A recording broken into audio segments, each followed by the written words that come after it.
ओम गणेशाय नमः। ओम श्री परमात्मने नमः। श्रीमद् भागवत गीता अध्ययन का परंपरा शुरू किए थे, उसमें हमारा तीसरा अध्याय चल रहा था। तो तीसरा अध्याय में हम श्लोक पहला और दूसरा पढ़ चुके थे। आज से श्लोक तीसरा और उसके आगे का श्लोक पढ़ेंगे और उसका अध्ययन करेंगे। तो आइए शुरू करते हैं। श्लोक तीसरा क्या कहता है और इसका अर्थ समझेंगे। लोके अस्मिन् द्विविधा निष्ठा पुरा प्रोक्ता मया अनज्ञ ज्ञान योगेन सांख्यानां कर्म योगेन योगिनां। श्री भगवान बोले, हे निष्पाप, इस लोक में दो प्रकार की निष्ठा मेरे द्वारा पहले कही गई है। उनमें से सांख्य योग की निष्ठा तो ज्ञान योग से और ज्ञान योग की निष्ठा कर्म योग से होती है। अस्मिन् लोके पद का किस लोक का वाचक है? अस्मिन् लोके पद इस मनुष्य लोक का वाचक है, क्योंकि ज्ञान योग और कर्म योग इन दोनों साधनों में मनुष्य का ही अधिकार है। निष्ठा पद का अर्थ है और उसके साथ द्विधा विशेषण देने का भाव है। निष्ठा पद का अर्थ स्थिति है और उसके साथ द्विधा विशेषण देकर भगवान ने यह भाव दिखलाया है कि प्रधानता से साधन की स्थिति के दो भेद होते हैं। एक स्थिति में तो मनुष्य आत्मा और परमात्मा को अभेद मानकर अपने से ब्रह्म से अभिन्न समझता है, और दूसरी में परमेश्वर को सर्वशक्तिमान संपूर्ण जगत के कर्ता हर्ता स्वामी तथा अनेकों उनका आज्ञाकारी सेवक समझता है। प्रकृति से उत्पन्न संपूर्ण गुण ही गुणों में बरत रहे हैं, मेरा इनसे कुछ भी संबंध नहीं है, ऐसा समझकर मन इंद्रिय और शरीर द्वारा होने वाली समस्त क्रियाओं में कर्तापन के अभिमान से सर्वथा रहित हो जाना, किसी भी क्रिया में या उसके फल में किंचित मात्र भी अहंता ममता आसक्ति और कामना का न रहना तथा सच्चिदानंद घन ब्रह्मा से अपने को अभिन्न समझकर निरंतर परमात्मा के स्वरूप में स्थित हो जाना, अर्थात ब्रह्मभूत ब्रह्म स्वरूप बन जाना, यही पहली निष्ठा है। इसका नाम ज्ञान निष्ठा है। इस स्थिति को प्राप्त हो जाने पर योगी हर्ष शोक और कामना से अतीत हो जाता है, उसकी सर्वत्र सम दृष्टि हो जाती है। उस समय वह संपूर्ण जगत को आत्मा में स्वप्नवत कल्पित देखता है और आत्मा को संपूर्ण जगत में व्याप्त देखता है। इस निष्ठा का स्थिति का फल परमात्मा के स्वरूप का यथार्थ ज्ञान है।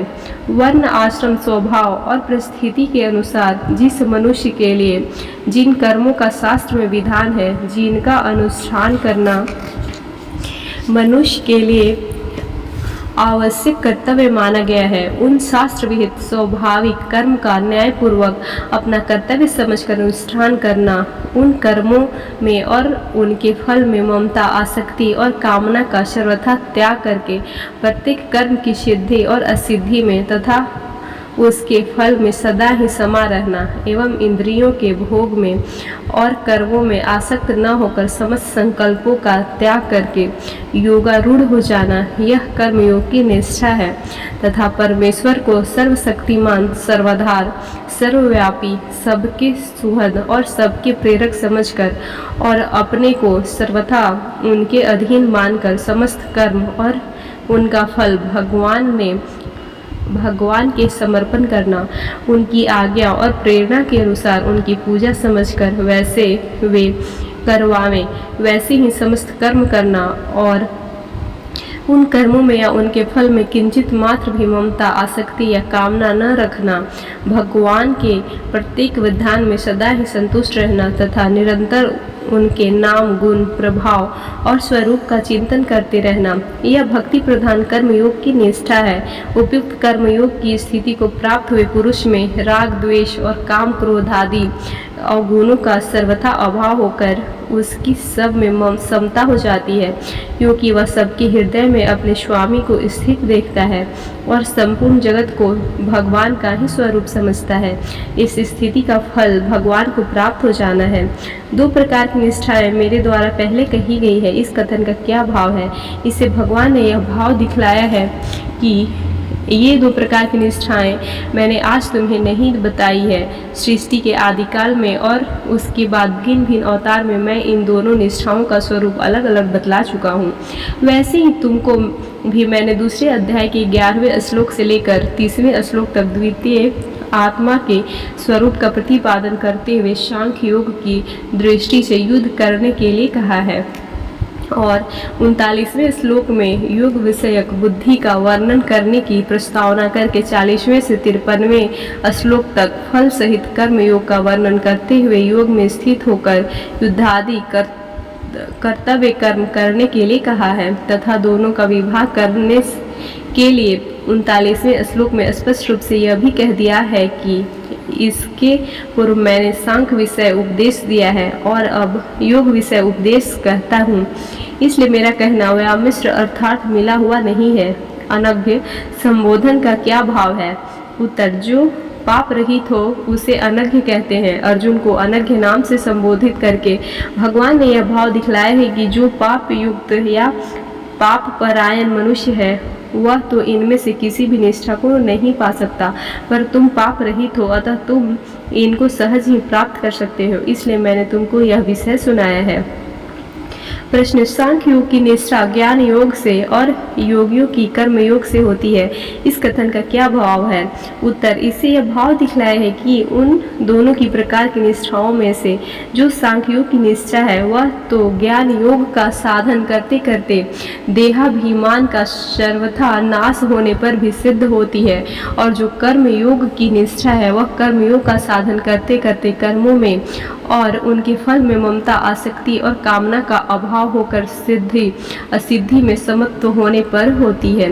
उपयुक्त इन दोनों निष्ठाओं के अधिकारी पूर्व संस्कार, श्रद्धा और रुचि के अनुसार अलग अलग होते हैं और ये दोनों निष्ठाएं स्वतंत्र हैं।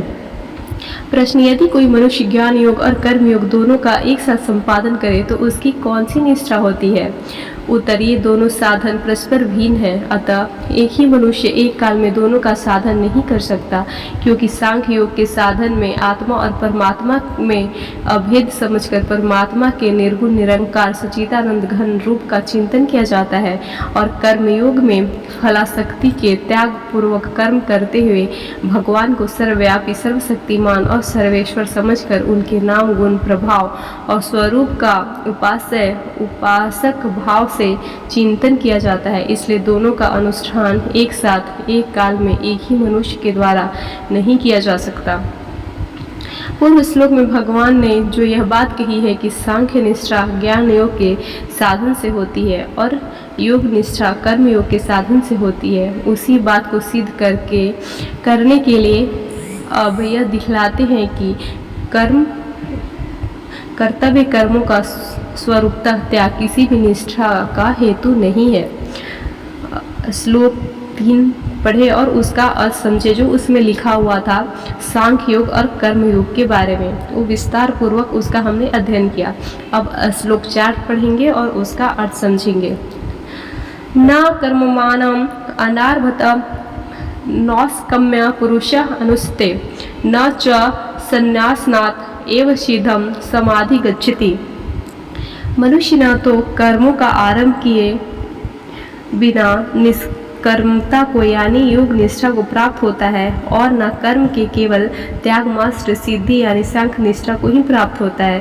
प्रश्न, यहाँ नैष्कर्मम पद किसका वाचक है और मनुष्य कर्मों का आरंभ किए बिना निष्कर्मता को प्राप्त नहीं होता, इस कथन का क्या भाव है? उत्तर, कर्मयोग की जो परिपक्व स्थिति है जिसका वर्णन पूर्व श्लोक में व्याख्या में योग निष्ठा के नाम से किया गया है, उसी का वाचक यहाँ नैष्कर्मम पद है। इस स्थिति को प्राप्त पुरुष समस्त कर्म करते हुए भी उनसे सर्वथा मुक्त हो जाता है, उसके कर्म बंधन के हेतु नहीं होते। इस कारण उस स्थिति को नैष्कर्म अर्थात निष्कर्मता कहते हैं। यह स्थिति मनुष्य को निष्काम भाव से कर्तव्य कर्मों का आचरण करने से ही मिलता है, बिना कर्म किए नहीं मिल सकती। इसलिए कर्म बंधन से मुक्त होने का उपाय कर्तव्य कर्मों का त्याग कर देना नहीं है, बल्कि उनको निष्काम भाव से करते रहना ही है। यही भाव दिखलाने के लिए कहा गया है कि मनुष्य कर्मों का आरंभ किए बिना निष्कर्मता को नहीं प्राप्त होता। कर्मयोग का स्वरूप तो कर्म करना ही है, उसमें कर्मों का आरंभ न करने की शंका नहीं होती। फिर कर्मों का आरंभ किए बिना निष्कर्मता नहीं मिलती, यह कहने की क्या आवश्यकता थी। भगवान अर्जुन को कर्मों में फल और आसक्ति का त्याग करने के लिए कहते हैं और उस फल कर्म बंधन से मुक्त हो जाना बतलाते हैं। इस कारण वह यह समझ सकते हैं कि यदि मैं कर्म न करूं तो अपने आप ही उनके बंधन से मुक्त हो जाऊंगा, फिर कर्म करने की क्या जरूरत ही क्या है। इस भ्रम की निवृत्ति के लिए पहले कर्मयोग का प्रकरण आरंभ करते समय भी भगवान ने कहा है कि माँ ते शग्यो सर्व कर्मणि, अर्थात तेरी कर्म न करने में आसक्ति नहीं होनी चाहिए। तथा छठे अध्याय में भी कहा है कि आरुचु मनुष्य के लिए कर्म करना ही योगारूढ़ होने का उपाय है। इसलिए शारीरिक परिश्रम के भय से या अन्य किसी प्रकार की आसक्ति से मनुष्य को अप्रवृत्ति का दोष आ जाता है। उसे कर्म योग में बाधक बतलाने के लिए ही भगवान ने ऐसा कहा है। यहाँ सिद्धम पद किसका वाचक है और कर्मों के केवल त्याग मात्र से सिद्धि की प्राप्ति नहीं होती, इस कथन का क्या भाव है। उत्तर, जो ज्ञान योग की सिद्धि यानी कि परिपक्व स्थिति है, जिसका वर्णन पूर्व श्लोक की व्याख्या में ज्ञान निष्ठा के नाम से किया गया है तथा जिसका फल तत्व ज्ञान की प्राप्ति है, उसका वाचक यहाँ सिद्धिम पद है। इस स्थिति पर पहुंचकर साधक ब्रह्मा भाव को प्राप्त हो जाता है। उसकी दृष्टि में आत्मा और परमात्मा किंचित मात्र भी भेद नहीं रहता, वह स्वयं ब्रह्म रूप हो जाता है। इसलिए इस स्थिति को सिद्धि कहते हैं। यह ज्ञान योग रूप सिद्धि अपने वर्ण श्रम के अनुसार करने योग्य कर्मों में कर्तापन का अभिमान त्याग कर तथा समस्त भोगों में ममता, आसक्ति और कामना से रहित होकर निरंतर अभिन्न भाव से परमात्मा के स्वरूप का चिंतन करने से ही सिद्धि होती है। कर्मों का स्वरूप से त्याग कर देने मात्र से नहीं मिलती, क्योंकि अहंता, ममता और आसक्ति का नाश हुए बिना मनुष्य की अभिन्न भाव से परमात्मा में स्थित स्थिति नहीं हो सकती, बल्कि मन, बुद्धि और शरीर द्वारा होने वाली किसी भी क्रिया का अपने को कर्ता न समझकर उनका दृष्टा साक्षी रहने से उपयुक्त स्थिति प्राप्त हो जाती है। इसलिए सांख्य योगी को भी वर्ण श्रमोचित कर्मों का स्वरूप से त्याग करने की चेष्टा न करके उनमें कर्तापन, ममता, आसक्ति और कामना से रहित हो जाना चाहिए। यही भाव दिखलाने के लिए यहाँ यह बात कही गई है कि केवल कर्म के त्याग मात्र से सिद्धि प्राप्त नहीं होती। प्रश्न, अनारभात और शंसन्यात इन दोनों पद का एक ही अभिप्राय है या भिन्न भिन्न? यदि भिन्न भिन्न है तो दोनों में क्या भेद है?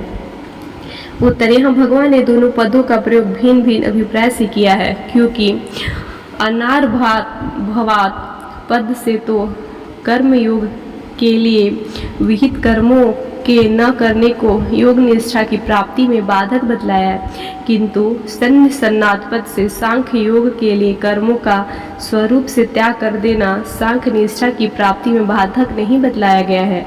केवल यही बात कही गई है कि उसी से उसे सिद्धि नहीं मिलती। सिद्धि की प्राप्ति के लिए उसे कर्तापन का त्याग करके सच्चिदानंद घन ब्रह्मा में अभेद भाव से स्थित होना आवश्यक है। अतः उसके लिए कर्मों का स्वरूपतः त्याग करना मुख्य बात नहीं है, भीतरी त्याग ही प्रधान है और कर्म योग के लिए स्वरूप से कर्मों का त्याग न करना विधेय है। यही दोनों पदों के भाव में भेद है। इस प्रकार कर्म योगी के लिए कर्तव्य कर्मों के न करने को योग निष्ठा की प्राप्ति में बाधक और सांख्य योगी के लिए सिद्धि की प्राप्ति में केवल स्वरूप से बाहरी कर्मों के त्याग को गौण बतलाकर अब अर्जुन को कर्तव्य कर्मों में प्रवृत्त करने के उद्देश्य से भिन्न भिन्न हेतुओं से कर्म करने की आवश्यकता सिद्ध करने के लिए पहले कर्मों के सर्वथा त्याग को आवश्यक बतलाते हैं। आज की वीडियो में बस इतना ही। अब इसी तरह की आध्यात्मिक चैनल से जुड़े रहने के लिए कृपया हमारे चैनल को लाइक करें, हमारे चैनल को सब्सक्राइब करें। तब तक के लिए जय श्री कृष्ण, राधे राधे।